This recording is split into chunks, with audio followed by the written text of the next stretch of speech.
ठीक है, good afternoon. चले यार शुरू करते हैं।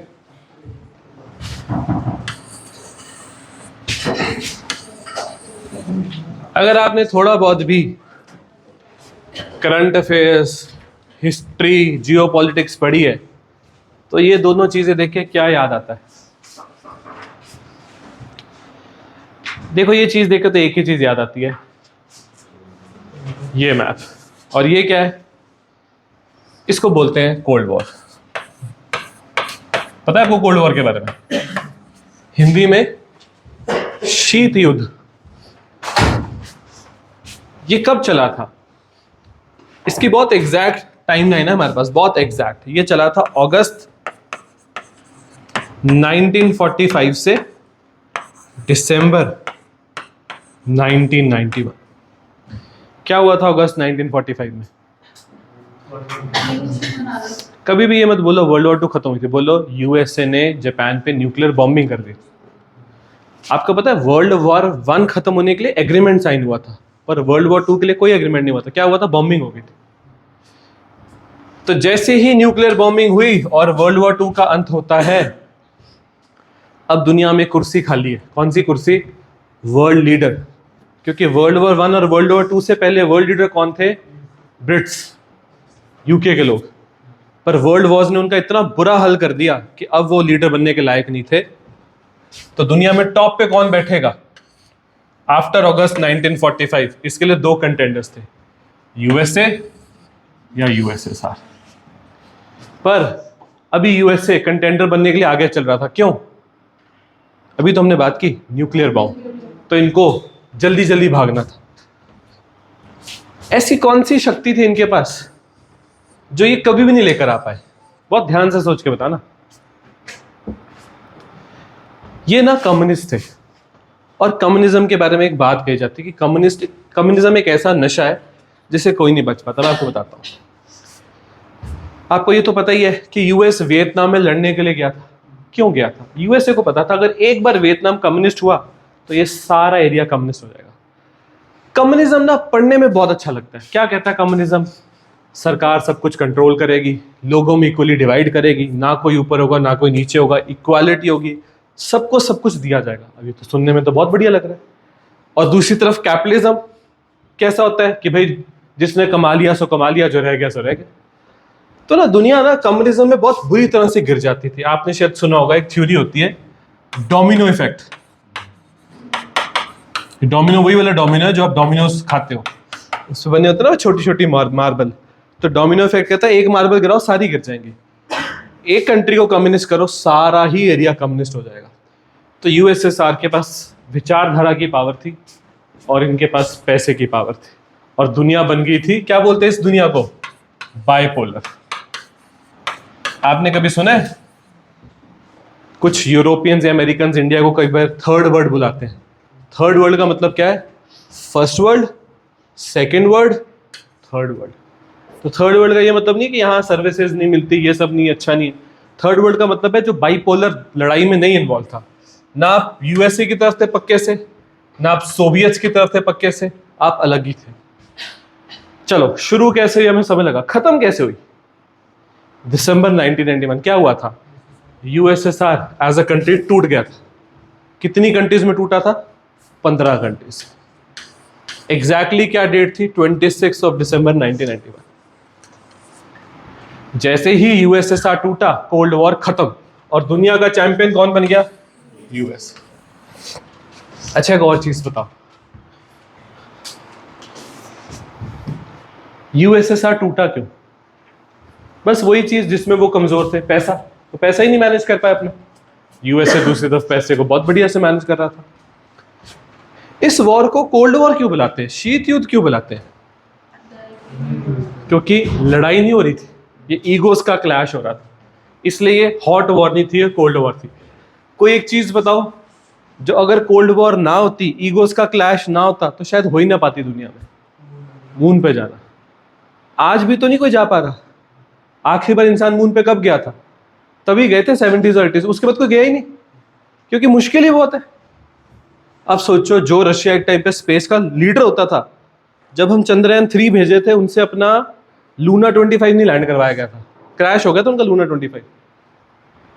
अगर ये ईगोस की लड़ाई ना होती,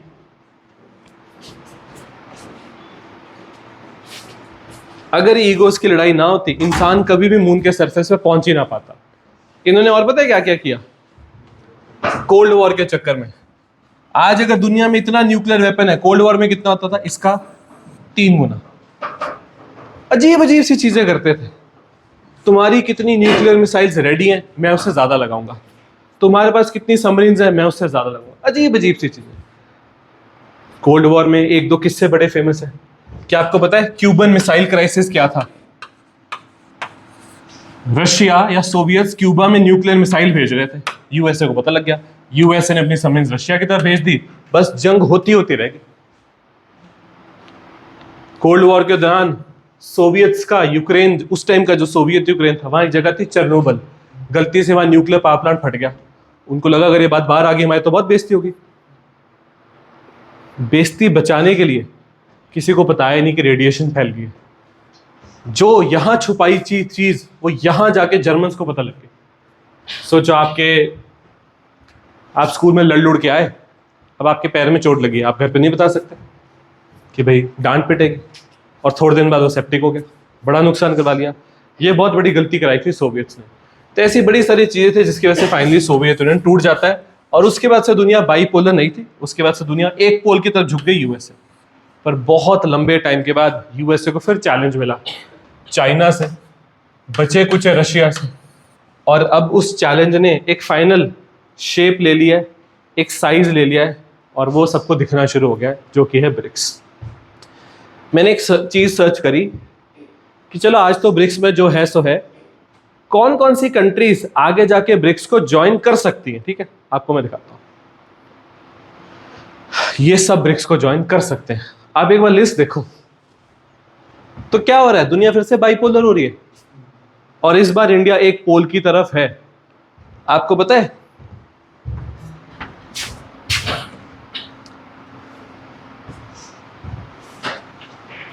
इस मैप में इंडिया पे कोई रंग क्यों नहीं है?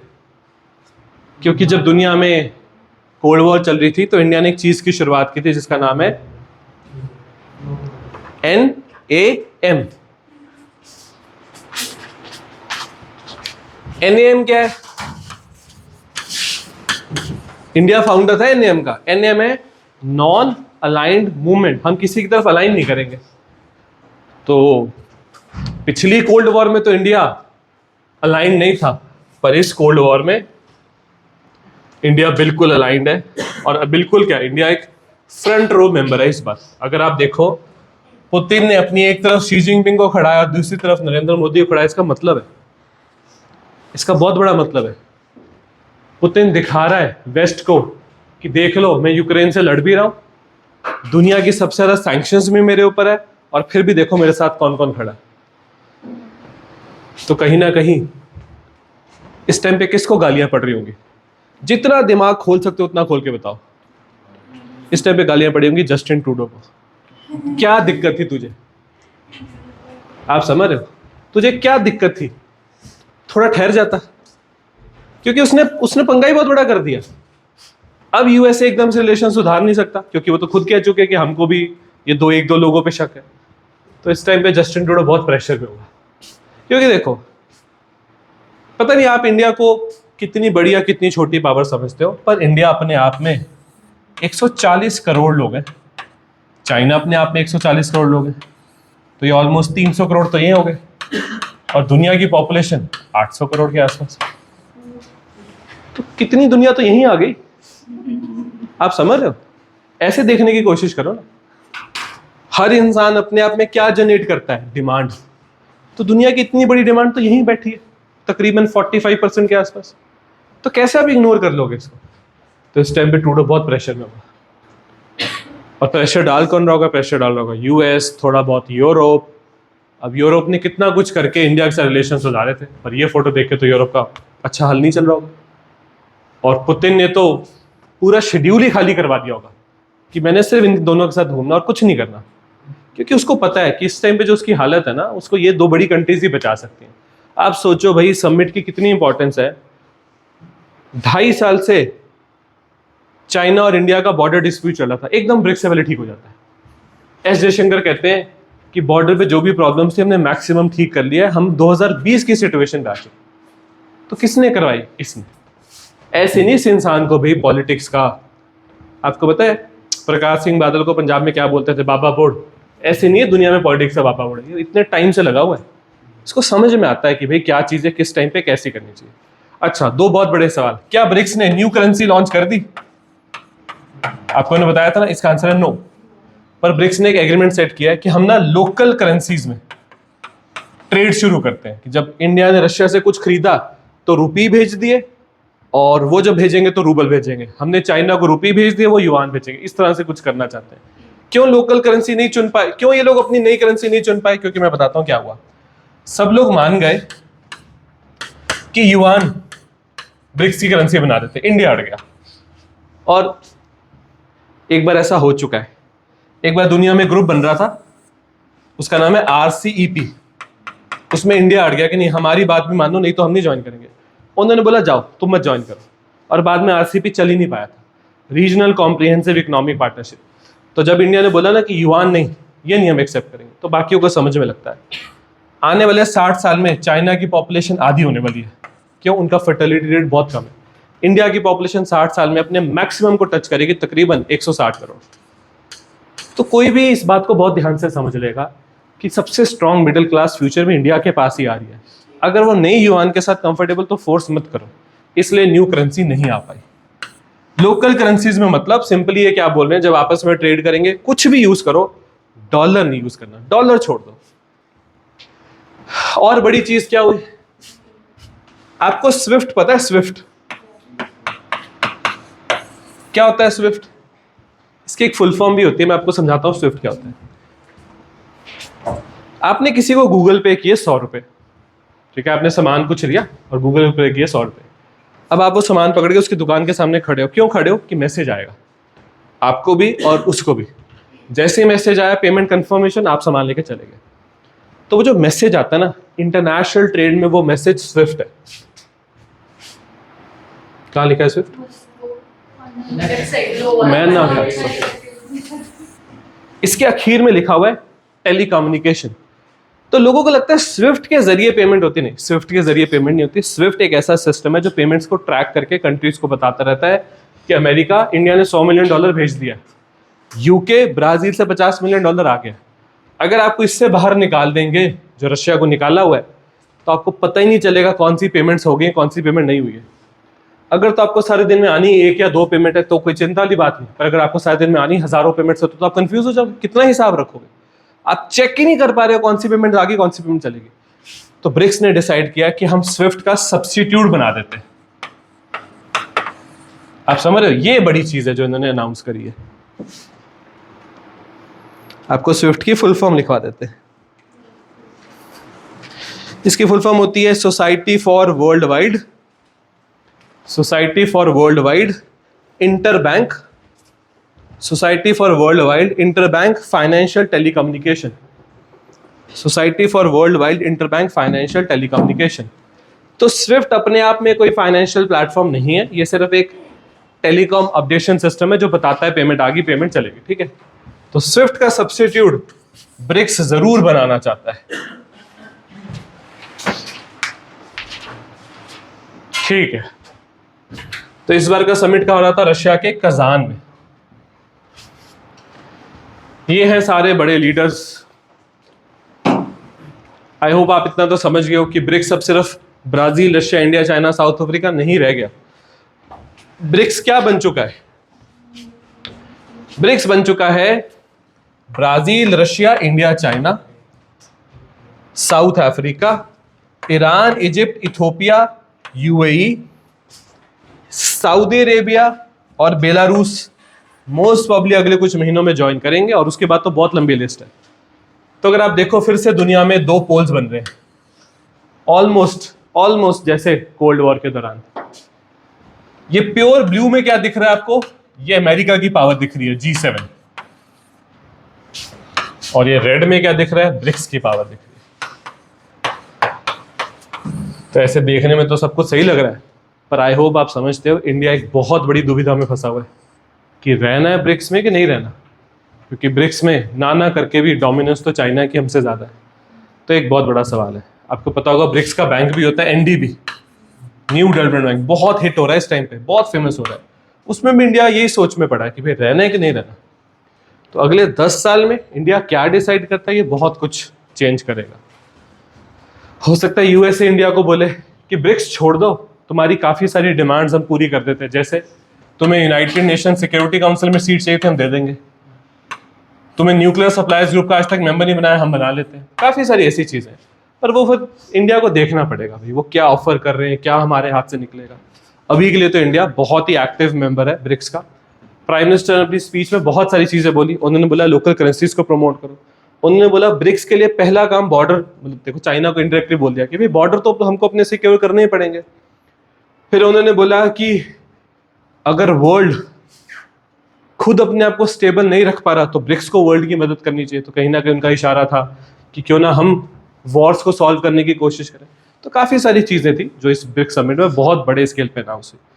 आई होप आपको पता होगा ब्राजील, रशिया, इंडिया, चाइना को पहले लिखकर साउथ अफ्रीका को बाद में क्यों लिखा हुआ है, क्योंकि पहले ब्रिक्स क्या होता था, पहले ब्रिक होता था, पहले इसका नाम था ब्रिक।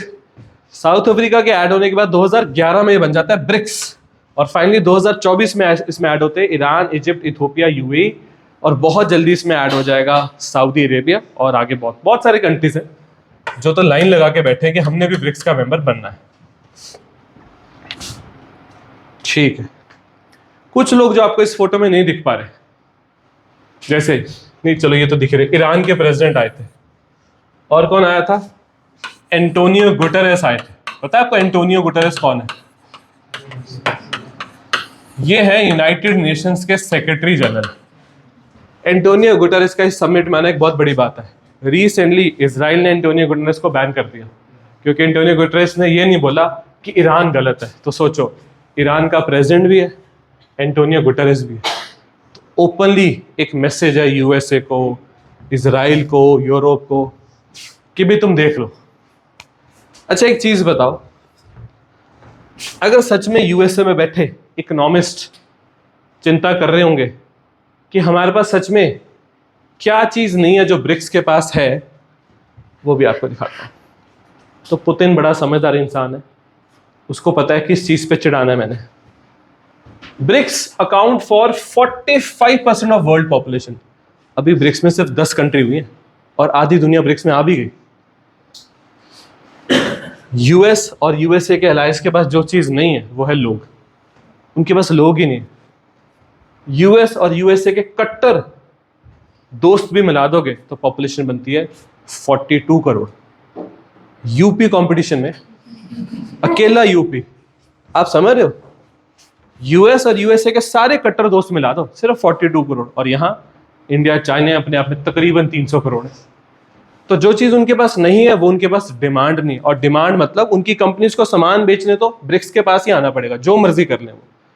और अगर तुम्हें सामान बेचने के लिए इकोनॉमिकली ब्रिक्स पे आना पड़ेगा तो फिर ब्रिक्स तुमसे बातें मनवाएगा कि हमें ये भी करके दो, ये भी करके दो। तो ये चीज साफ साफ समझता है अमेरिका, और ये चीज साफ साफ समझता है Putin. BRICS group account for 45% of the world population and 35% of the economy, और ये तो बहुत तेजी से बढ़ेगी, आप देखिए। और अभी तो ब्रिक्स के मेंबर पता नहीं कितने बढ़ने आगे जाके। अब आपको एक चीज समझाता हूं, ब्रिक्स के सामने आगे जाके चैलेंज आएंगे कौन कौन से। पहला चैलेंज ब्रिक्स के सामने G7, जो तो मैंने इस मैप में बना दिया। अगला चैलेंज ब्रिक्स के सामने आएगा NATO, North Atlantic Treaty Organization. तो ब्रिक्स अपने आप में एक ही है, पर उस तरफ बहुत तरह की बॉडीज हैं। नेटो है, G7 है, क्वाड है। क्वाड में तो इंडिया बहुत बुरा फंस गया, आप समझ रहे हो। अब हम क्वाड में भी, हम ब्रिक्स में भी। तो मैं आपको इसलिए बोल रहा हूं, इतना आसान होगा नहीं इंडिया। एक तो देखो आगे जाके छोड़ना ही पड़ेगा इंडिया को, फॉर श्योर। क्या इंडिया को क्वाड छोड़ना पड़ेगा, इंडिया को ब्रिक्स छोड़ना पड़ेगा। और इंडिया और ब्रिक्स के सामने क्या बहुत बड़ा चैलेंज है, क्या आप में से कोई समझा सकता है? इस फोटो में मैं क्या दिखाने की कोशिश कर रहा हूं? इस फोटो में हर वो कंट्री है जो डॉलर को यूज करती है, मतलब दुनिया में सारी कंट्रीज। दुनिया में कोई ऐसी कंट्री है ही नहीं जो डॉलर को यूज ना करे। ये सबसे बड़ा चैलेंज है ब्रिक्स के सामने। लोकल करेंसी वो अभी तक तो नहीं बना पाए हैं, और जब तक यूएसए के पास डॉलर की पावर है तब तक यूएसए हमेशा ब्रिक्स के ऊपर एक अपर हैंड रख पाएगा। तो ब्रिक्स के लिए एक बहुत बड़ा मुद्दा जो इस बार की मीटिंग में भी था, उसको बोलते हैं डी डॉलराइजेशन। बस डॉलर छोड़ दो, बाकी जो कुछ करना है तुम करते रहो। ठीक है, एक एक करके डिस्कस करते हैं। तो आई होप नेटो तो आपको पता ही है, नॉर्थ अटलांटिक ट्रीटी ऑर्गेनाइजेशन, ये सारे अटलांटिक ओशन है।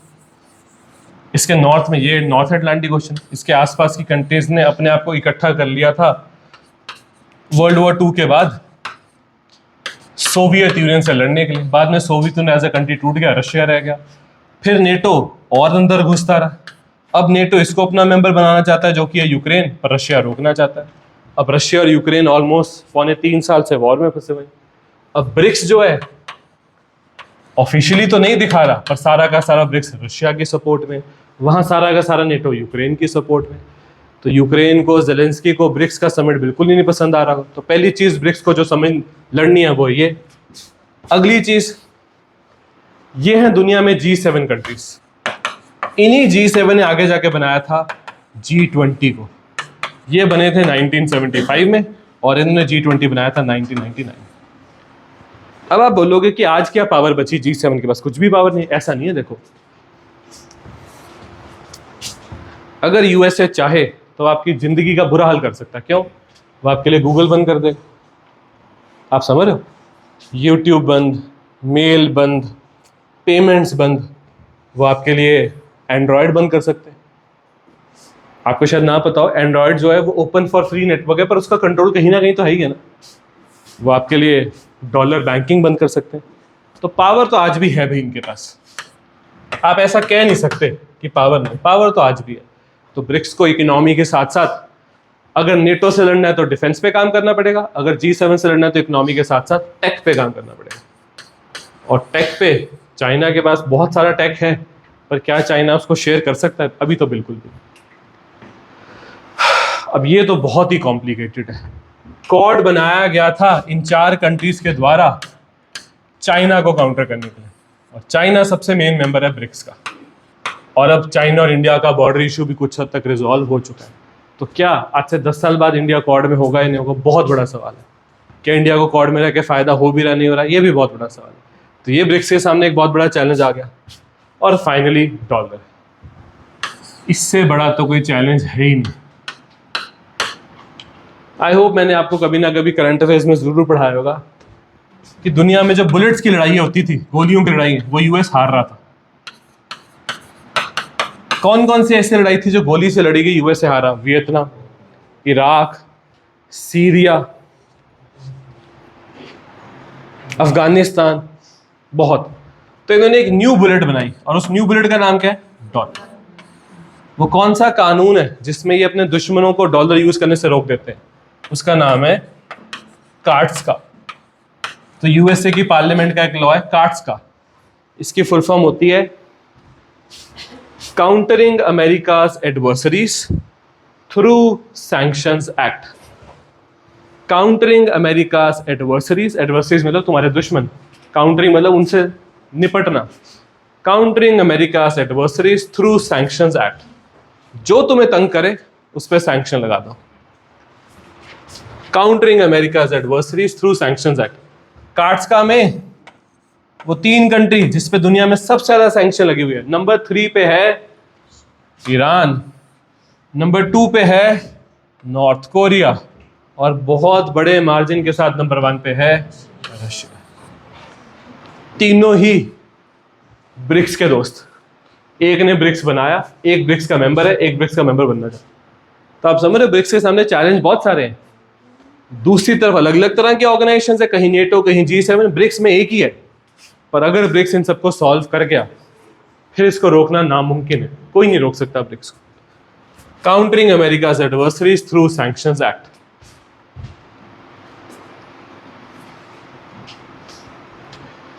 एक बार इन कंट्रीज को देखो। ये वो कंट्रीज हैं जो यूएस या यूएसए के दोस्तों के द्वारा सताई गई हैं। इनके पास जाने के लिए कोई जगह नहीं थी। तो आज जिसके पास, जो यूएसए के पास नहीं जाएगा, वो ऑटोमेटिकली ब्रिक्स के पास आएगा।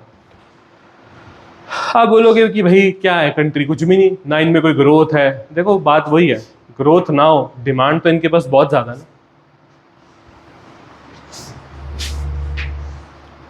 सोचो, सऊदी अरेबिया आ गया, पूरा इस्लामिक वर्ल्ड आ गया, इतनी बड़ी ऑयल इकॉनमी आ गई।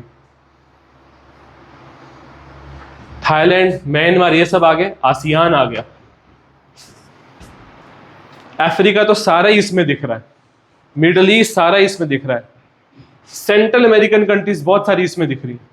तो बड़ा मुश्किल हो जाएगा इन यूएस और यूएसए के एलाइज के लिए आगे जाके चीज़ों को संभालना। तो एक बहुत बड़ा की डिसीजन अब ये होगा कि यूएसए में प्रेसिडेंट कौन बनता है और वो किस तरह से ब्रिक्स को हैंडल करता है, या उससे भी इंपॉर्टेंट चीज़, वो इंडिया को क्या कुछ ऑफर करने के लिए रेडी हैं जिससे इंडिया पलटी मार ले। और मैं आपको बताऊं, इसके चांसेस बहुत ज़्यादा है कि इंडिया ब्रिक्स छोड़ भी सकता है, क्योंकि इंडिया हमेशा ही इस प्रॉब्लम में रहेगा कि ब्रिक्स का फाइनल कंट्रोल तो चाइना के हाथ में ही है ना। आई होप आपको है किसके साथ होंगे, ऑफ कोर्स होंगे।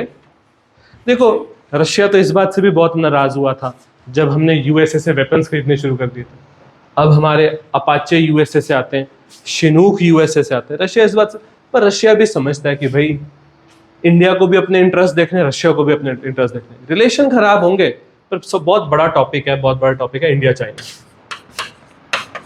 अगर चाइना सच में इंडिया के लिए इतना सोचता तो 1 महीने पहले बॉर्डर डिस्प्यूट सॉल्व कर लेता। नहीं, उसने अभी किया क्योंकि पुतिन ने प्रेशर बहुत ज्यादा डाला हुआ।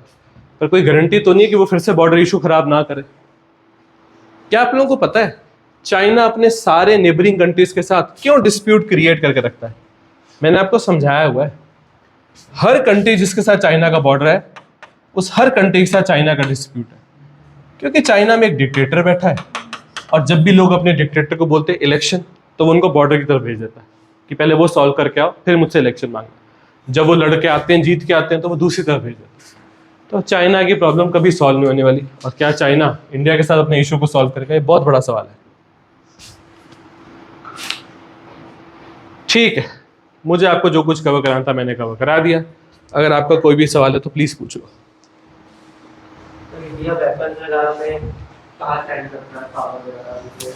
वेपन्स में मुझे समझाओ, क्या वेपन्स बनाना ऑल ओवर। एक इंडेक्स आता है सिपरी का, उसको बोलते हैं, सिपरी होती है Stockholm International Peace Research Institute. SIPRI का एक इंडेक्स आता है global fire power index. Global fire power index के हिसाब से दुनिया की सबसे पावरफुल कंट्री है अमेरिका, दूसरी सबसे पावरफुल कंट्री आज भी है रशिया, तीसरी सबसे पावरफुल कंट्री है चाइना, और चौथी सबसे पावरफुल कंट्री है इंडिया। पर इंडिया में कुछ कुछ प्रॉब्लम्स, जैसे पहली, हमारा डिफेंस बजट आज भी बहुत ज़्यादा नहीं। दूसरी, हमारे पुराने वेपन सारे के सारे आए थे रशिया से, और नए वेपन मैक्सिमम आ रहे हैं यूरोप या यूएसए से। अभी भी हम अपने वेपन्स को खुद बहुत बड़े स्केल पे नहीं बना पा रहे। तो रिलेशन तोड़ने वाली बात तो आ ही नहीं सकती एकदम से। और कोई सवाल? आप लोग कोल्ड वॉर पे भी पूछ सकते हो, ब्रिक्स पे भी पूछ सकते हो, नेटो पे भी पूछ सकते हो, G7 पे भी पूछ सकते हो, डॉलर पे भी पूछ सकते हो, किसी पे भी सवाल पूछ लो।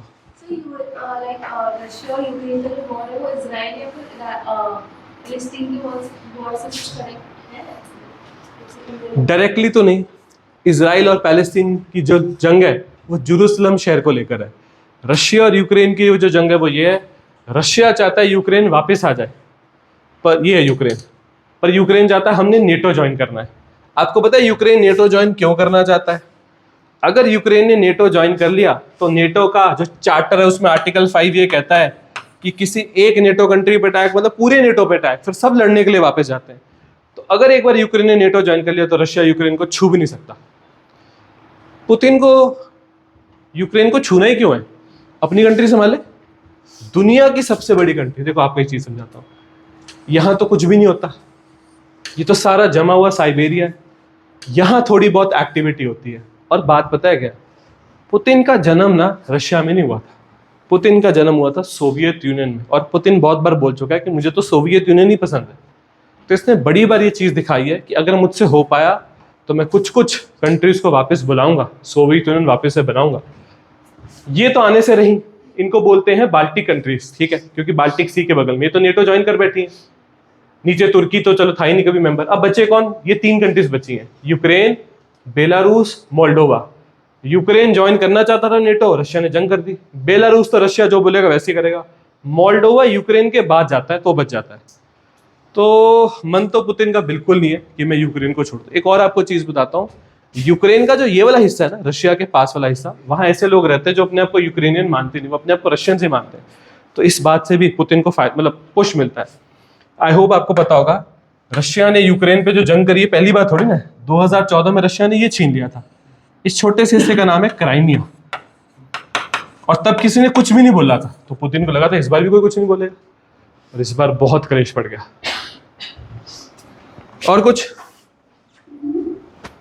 ब्रिक्स के बारे में पूछना था। ब्रिक्स में आप कह रहे हो कि चाइना का इंटरेस्ट बहुत ज्यादा है, बट सिर्फ बाकी कंट्रीज ये भी तो देखती होंगी कि इनका डेट टैप जो करते हैं और इनका जो बाकी इन्फ्लुएंस है, जो एक बार मॉनेटरी वैल्यू देके उसके बाद बाकी इंटरफेरेंस करते हैं नेशंस की सॉवरेनिटी में, तो उसका इन्फ्लुएंस, उससे इनका इन्फ्लुएंस कम नहीं होता? देखो मैं आपको बात बताता हूँ,